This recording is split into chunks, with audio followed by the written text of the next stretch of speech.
Screenshots ले लिए होंगे या फिर नोट डाउन कर दिए होंगे। एल्स हमारे सीएनबीसी आवाज के ट्विटर आईडी पे ये थोड़ी देर में कॉल्स अपडेट हो जाएंगे, वहां से आप लोग नोट डाउन कर सकते हैं।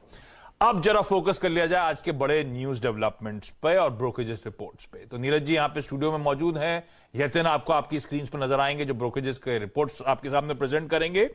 शुरुआत कर रहा हूं कल आए एचडीएफसी बैंक के गजब के क्वार्टरली अपडेट के साथ। गजब का बोलना सही है क्या? सुपर से ऊपर वाले नंबर है। इतना बढ़िया अपडेट है बिजनेस का। एक साल से जो अंडर परफॉर्मेंस दिख रही थी स्टॉक प्राइस में, उसको देख के लगता नहीं था कि इस तरीके के नंबर आ रहे हैं। आपके सामने नंबर रखता हूं कुछ। लोन ग्रोथ आप देखिए इनकी 21% है YoY, 20.85% बी प्रिसाइसली। 7 क्वार्टर का हाईएस्ट एवर नंबर है ये। और क्वार्टर क्वार्टर भी आप देखेंगे तो 8.6% की है लोन ग्रोथ। इस तरीके की लोन ग्रोथ इन्होंने दी है। डिपॉजिट ग्रोथ भी आप देखिए साल दर साल 16.8% की ग्रोथ आई है ये, और क्वार्टर क्वार्टर 7.82% की ग्रोथ। ये भी करीब 12 क्वार्टर की बेस्ट ग्रोथ इस समय देखी जा रही है। जो लोन ग्रोथ और डिपॉजिट के नंबर आ रहे हैं ये इस बात से इंडिकेट कर रहे हैं कि कासा भी बढ़िया होना चाहिए। तो कासा शायद करीब 2.5 साल के हाईएस्ट लेवल पे गया है। 48.2% का कासा का यहाँ पे ऑल टाइम हाई का रेशियो है। रिटेल ग्रोथ 15% की देखने को मिल रही है। कमर्शियल और रूरल ग्रोथ जो है वो करीब 30% की निकल के आई है। तो इस तरीके की रोबस्ट ग्रोथ इनको हर सेगमेंट से मिल रही है यहाँ पे। और इससे ऐसा लगता है कि जो बहुत ही शानदार इंप्रूवमेंट होना चाहिए तो वो हो गया है। CD रेशियो भी 87.1% का है। ओवरऑल नंबर को अगर आप देखेंगे तो किसी भी सेगमेंट से आपको नहीं लगेगा कि किसी के बेसिस पे या किसी की कॉम्प्रोमाइज पे ये नंबर आते हुए दिख रहे हैं। चाहे रिटेल लोन ग्रोथ देखिए, कमर्शियल लोन ग्रोथ देखिए, रूरल देखिए, SME देखिए, और ओवरऑल नंबर आप देखिए। और डिपॉजिट रेशियो इतना बढ़िया आ रहा है कि कॉस्ट इनके अपने आप कम होते हुए दिख रही है। तो नंबर सुपर से ऊपर वाले हैं। IDBI कैपिटल के बंटी चावला जुड़ते हुए, बंटी जी ये सुपर से ऊपर है क्या HDFC बैंक? जी, आपने जैसे सही कहा कि ग्रोथ तो काफी शानदार दिखाई है। 20.85%, 21%। अगर मैं एक बात बोलूं इस बात में, जैसे उन्होंने बोला अक्रॉस द सेगमेंट ग्रोथ दिखाई है। प्री कोविड लेवल में उनकी एक खासियत थी 20% प्लस, 20% प्लस ग्रोथ दिखाते थे। फिर कोविड में थोड़ा सा नीचे गया, लेकिन अभी ये पहला क्वार्टर है जिसमें दिख रहा है कि वापस they are moving to 20% plus वाला ग्रोथ। तो ये काफी सही बात है कि ग्रोथ काफी शानदार है, ऊपर सुपर से भी ऊपर है। और हमने देखा है ये FI के सेलिंग के चक्कर में थोड़ा सा HDFC के जो भी स्टॉक्स हैं वो थोड़ा सा बेंचमार्क रिटर्न से कम दिए हैं। लेकिन इस बार लग रहा है जिस हिसाब से नंबर है और FI सेलिंग कम हो रहा है, ये बेंचमार्क रिटर्न से काफी अच्छा देना चाहिए। बंटी जी, ये ग्रोथ जिस रेट पर आ रही है उस पर काफी, अगर आप देखें आपने कहीं ना कहीं आप काफी खुश भी हैं, लेकिन एग्जैक्टली अगर आप देखें, आप मैं एक फैक्टर देख रहा था, कासा डिपॉजिट्स इनके 48% की ट्रैजेक्टरी के ऊपर। आई मीन आपका HDFC बैंक के जब इस बार रिपोर्टेड नंबर्स आएंगे उसमें NIMs किस रेंज में फ्लोट करने की आपको एक्सपेक्टेशन लग रही है? हमें यही लग रहा है, अगर आप जिस हिसाब से देखें, हम एक और रेशो देखते हैं, CD रेशो जिसको बोलते हैं, क्रेडिट डिपॉजिट रेशो। तो वो इम्प्रूव हुआ है इस क्वार्टर में 87.81% वर्सेस 87.2%। और ये रेशो काफी सपोर्ट करता है निम्स के मामले में, नेट इंटरेस्ट मार्जिन को सपोर्ट करता है। तो हमें यही लग रहा है कि ये क्वार्टर में at least net interest margin improvement, तो अगर डिक्लाइन नहीं होता है तो एटलीस्ट स्टेबल से इंप्रूवमेंट के बीच में रहना ही चाहिए। पंडित जी जाते जाते एक सवाल और, HDFC बैंक पे फिर इस बढ़िया क्वार्टरली अपडेट के बाद या अदरवाइज भी आप लोग का कॉल क्या है, क्या टारगेट्स लेके आप चल रहे हो? और दूसरा, ये आज सुबह नीरज जी ने क्या करा, HDFC बैंक के अच्छे आंकड़ों के चलते ICICI, एक्सिस सबको इन ग्रीन बताया, सबको अच्छा इंपैक्ट देखने को मिलेगा। आपका आकलन क्या है? ये HDFC बैंक इंडस्ट्री का आउट परफॉर्म कर रहा है या अक्रॉस इंडस्ट्री हम देखेंगे इस क्वार्टर अच्छा परफॉर्मेंस? नहीं, जो जैसे आपने कहा, हमारा भी यहाँ पे पॉजिटिव और बाय रेटिंग है, 2000 के टारगेट के हिसाब से है।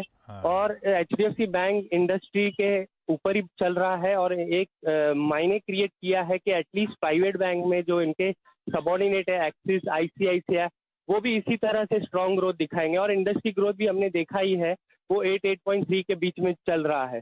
तो मेरे हिसाब से एक्सिस, ICICI, HDFC, इन तीनों के लिए बहुत पॉजिटिव है ये। ओके, तो भाई सबके लिए पॉजिटिव है, लेकिन HDFC बैंक शायद इंडस्ट्री से आउट परफॉर्म करता हुआ नजर आए। तो लग भी रहा है उस तरह के स्ट्रांग आंकड़े देखकर। बंटी जी, आप बहुत बहुत धन्यवाद वक्त निकालने के लिए। 2000 का टारगेट आईडीबीआई कैपिटल का, लेकिन यतिन से जान लेते हैं क्या सारी बाकी ब्रोकरेजेस भी खुश हैं क्या इसी तरह से? Yatin, good morning. Good morning. और देखो आशीष, नीरज जी ने जैसे ओपनिंग लाइन में कहा कि ऊपर सुपर से ऊपर है और काफी बम्पर नंबर्स हैं। प्राइवेट सेक्टर बैंकिंग पे रब ऑफ होगा ही, और ब्रोकरेजेस का भी यही मानना है कि यहाँ आपको जो इनिशियल अपडेट है वो काफी स्ट्रांग है, खास करके लोन ग्रोथ को लेके और रिटेल डिपॉजिट्स को लेके। अगर हम मॉर्गन स्टैनली की माने, इनका ओवरवेट कॉल है, टारगेट है 1800। सिटी की अगर माने तो यहाँ बाय रेटिंग है, टारगेट है 2000। और जो ये हम अगर देखें Q1 FY21 यानी प्री कोविड से बेहतर यहाँ आपको लोन ग्रोथ आती हुई दिखाई दे रही है, जो कि 21% है साल दर साल बेसिस पे।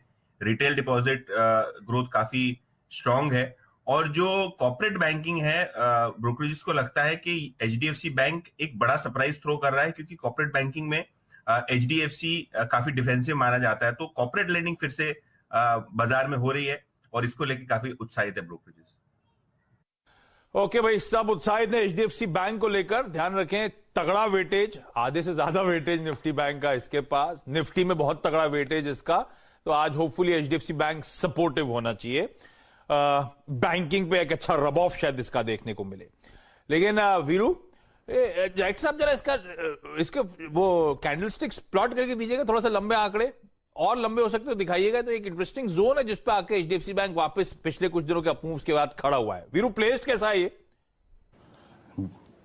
बिल्कुल बिल्कुल आशीष, देखिए वो जो बैंक निफ्टी की रणनीति और 5 दिन पहले बैंक निफ्टी की पॉजिटिव कमेंट्री का कारण था HDFC बैंक। देखिए, मैं कोई प्राइस टारगेट की बात नहीं कर रहा हूं, मेरा काम है डेटा देना। आशीष, जाइए और आप जाइए 18 अक्टूबर 2021 का हाई, उसके बाद 14 जनवरी का हाई, उसके बाद आप 16 फरवरी का हाई, उसके बाद आप 22 मार्च का हाई, और उसके बाद शुक्रवार का हाई। इसको मिला लीजिए तो आपको नजर आएगा कि आप 6 महीने की फॉलिंग चैनल से बाहर निकल रहे हैं। अब इसका इंपैक्ट देखिए आशीष, क्या होता था जब HDFC बैंक का 200 EMA है 1490 के जोन में। जब आप 200 EMA के नीचे ट्रेड करते हैं, जो लॉन्ग डेटेड ऑप्शन राइटर्स होते हैं ना, कि जनाब ये नीचे है इसके, ये कॉल बेच दे। जरा देखिए शुक्रवार को क्या हुआ आशीष, इसकी 1500 की कॉल OI होल्ड करती है लगभग 2758 कॉन्ट्रैक्ट का। उसके शुक्रवार के वॉल्यूम सबसे ज्यादा थे और OI शेड हुआ।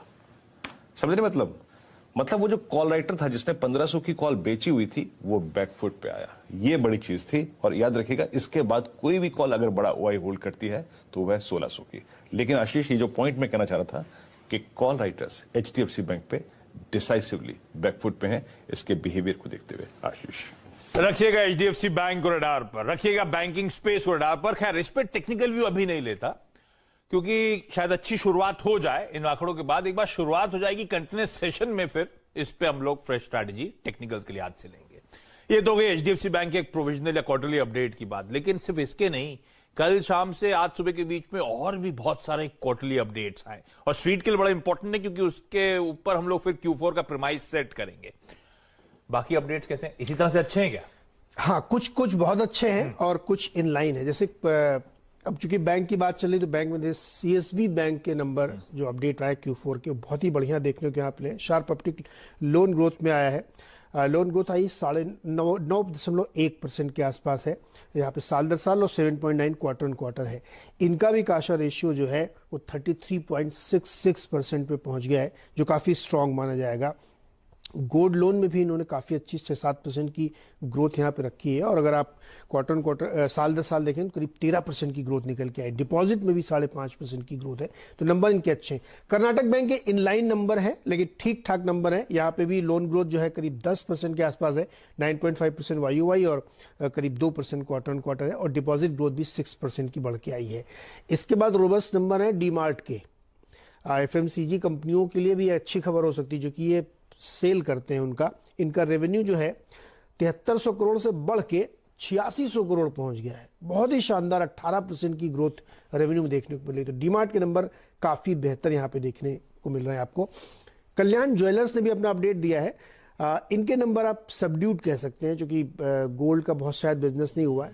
आमदनी 6% थोड़ी सी वीक हुई है ओवरऑल, और जो इंडियन बिजनेस है उसमें 7% रेवेन्यूज कम हुए हैं। 3 शोरूम इन्होंने Q4 के दौरान खोले हैं। मिडिल ईस्ट में इनके शोरूम काफ़ी हो गए हैं अब, और 154 के आसपास इंडिया और मिडिल ईस्ट में हो गए हैं। तो FY22 में अगर आप देखिए कुल इन्होंने करीब 18 शोरूम खरीदे हैं। गार्डन रीच शिप बिल्डर्स ने भी अपना बिजनेस अपडेट दिया है। उनका रिकॉर्ड टर्नओवर है, 53% की रोबस्ट ग्रोथ के साथ ये 1750 करोड़ के आसपास पहुंच गया है। भाई ये सब कंपनियां रखिए रडार पे। क्वार्टरली अपडेट्स लार्जली बढ़िया, और उसमें एक स्टॉक, क्योंकि आज बैंक्स रडार पे हैं, सीएसबी बैंक का जरा दिखाइएगा, एक दायरे में साइडवेज मूव कंसोलिडेशन के मोड में, और एक फ्राइडे को ग्रीन कैंडल अच्छे रेड बार के बाद बनती हुई। मेरे ख्याल से इसके लिए मैं सचिन आपके पास आ रहा हूं। सीएसबी बैंक देखिएगा, आज ये कह रहे हैं क्वार्टरली अपडेट अच्छे आए तो होपफुली नंबर्स अच्छे आएंगे और उसको प्राइस इन शायद स्टॉक मार्केट करने की कोशिश करें। तेजी करनी है या अभी रुका जाए?